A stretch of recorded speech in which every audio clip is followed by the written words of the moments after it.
সুপ্রিত, কেমন আছো? খুব ভালো আছি স্যার। বাহ, অনেকদিন পরে তোমার সঙ্গে ফিজিক্যালি দেখা হলো, যদিও উই আর ইন টাচ। একদম সো আই রিমেম্বার, মানে তুমি এরকম 2010-এর নাগাদ শুরু। 2010-এর শেষের দিকে। ওকে, 10-এর শুরু থেকে। সো তুমি যদি ছোট্ট করে ইন ব্রিফ তোমার জার্নি ইন ফার্মাসিউটিক্যালটা আমাদের সঙ্গে শেয়ার করো। হ্যাঁ, বেসিক্যালি আমার জার্নিটা ইজ ভেরি ইন্টারেস্টিং। মানে basically I am from arts background. Okay. যেটা ইনিশিয়ালি আমার মাথায় ছিল যে I am from arts background, how can I move to a pharmaceutical industry, that too না বিগার স্টেজ। কেন সবাই সেই সময় একটা ধারণা ছিল যে science or B pharm or MBA থেকেই। বাট 2010 সালে আমি আমার থ্রু মাই ফ্রেন্ড আমি কোরিওগ্রাফির সন্ধান পাই। আমি 2010 সালের শেষের দিকে, আগস্ট সেপ্টেম্বরের দিকে আমি এখানে জয়েন করি। সেখানে আমি এখানে ক্লাসরুম ট্রেনিং নিই ফর 2 মান্থস। ফার্স্ট আমি প্রথম যে এখান থেকে প্লেসমেন্টটা পাই সেটা হচ্ছে ম্যাকলিওর ফার্মা। ওকে। ম্যাকলিওর ফার্মাতে যখন আমি জয়েন করি, সেখানে আমি যখন ফার্স্ট ইন্টারভিউতে আমাকে এই প্রশ্নটাই করা হয়েছিল, যেটা আমার ফার্স্ট কনসেন্ট ছিল। বাট কেরিওগ্রাফ থেকে আমাকে এই কনফিডেন্সটা গ্রো করিয়ে দিয়েছিল, এবং প্রথম থেকে অনেক এক্সাম্পলস আমাকে শো করিয়েছে যে এটা কোনো ব্যারিয়ার নয়। এবং আমিও সেটা বলতে চাই মানুষকে, this are not the barriers. Arts background, B pharm নয়, এমবিএ নয়, সেটা সেই মাইন্ডসেট নিয়ে আমি এগোতে শুরু করি। ম্যাকলিওর আমার first company. After that I move to Cipla. সেখানে anti HIV, anti hepatitis B সেগমেন্টে আমি কাজ করার পরে then I moved to insulin segment. Okay. Actually, and a foreign MNC, Novo Nordisk আমি কাজ করি almost 2.5 years. Then I moved to AstraZeneca. সেখানেও বেশ কিছু কনসেপ্ট আমি লঞ্চ করি। And again, after AstraZeneca, I moved to Eli Lilly.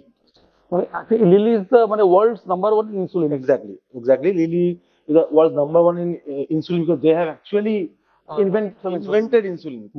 And after that, spending 7-8 years, I moved to again Cipla with the promotion of first line ADS. Very good. Then again insulin segment on.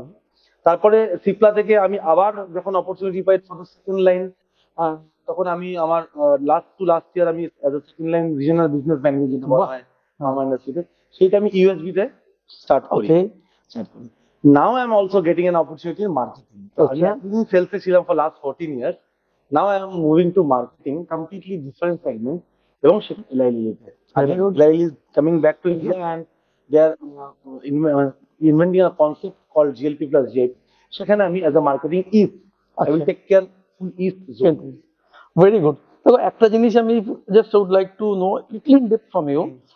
Like story telling যে জিনিসটা আমরা doctor এখন করছি, মানে যেখান থেকে শুরু হয় আলটিমেটলি সেখানেই শেষ হয়। তুমি শুরু করলে from your background of arts graduation. একদম। তারপরে তুমি তো অ্যাস্ট্রাজেনেকা, এলাই লিলি, নোভোর মতো মাল্টিন্যাশনাল কোম্পানিতে কাজ করলে। ইন্টারভিউ বোর্ডে তুমি যখন আর্টস গ্রাজুয়েশন নিয়ে গেছো, তোমার কাছে কি এরকম কোশ্চেন আসতো যে তুমি তো আর্টস, তোমায় আমি নিবো কেন? বা তুমি আর্টস সত্ত্বেও এত ভালো ফার্মার নলেজ পেলে কিরকম করে? এই এই জায়গাটা তুমি যদি একটু শেয়ার করো আমার সঙ্গে। হ্যাঁ, বেসিক্যালি এটা আমি রিয়েলাইজ, যেটা আপনি বললাম, প্রথমে আমি রিয়েলাইজ করেছিলাম ব্যাপারটা, যেহেতু আমি মানে আর্টস ব্যাকগ্রাউন্ড থেকে এসেছি। এটা মানে এটা নয় যে আমি সায়েন্স সম্বন্ধে ভালো জ্ঞান নেই আমার। Also I have selected art for my personal choice. But সেইখানে আপনাকে আমার নিজেকে আমাকে সেই রকম কনফিডেন্ট রাখতে হবে। কেন আমার মনে হয় একটা ইন্টারভিউ বোর্ডে দিতে যাওয়ার আগে আপনার যখন আপনাকে প্রশ্ন করবে, আপনাকে যখন আপনি সেই উত্তরে, যেমন আমি সেই উত্তরে দিয়েছিলাম যে you can ask any question from science.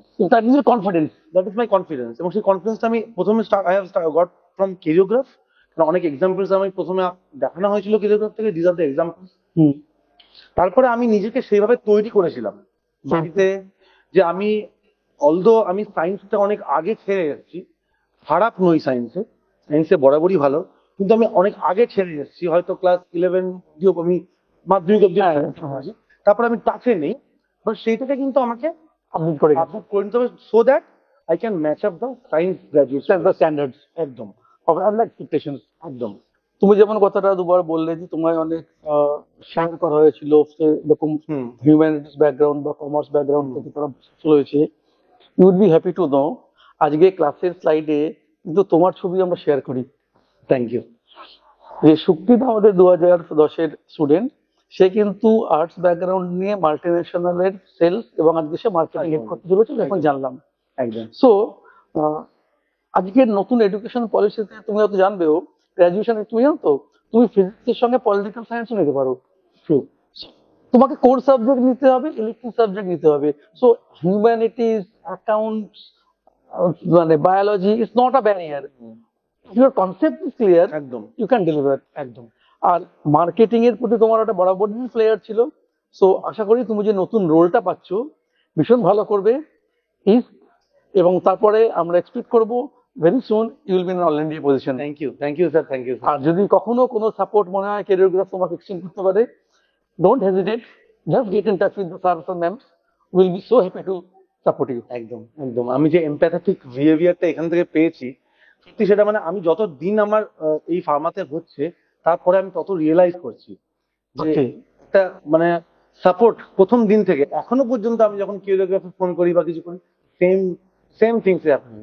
Thank you, শুনে খুব ভালো লাগলো। Keep in touch. Thank you, চলো, থ্যাংক thank you, ইউ।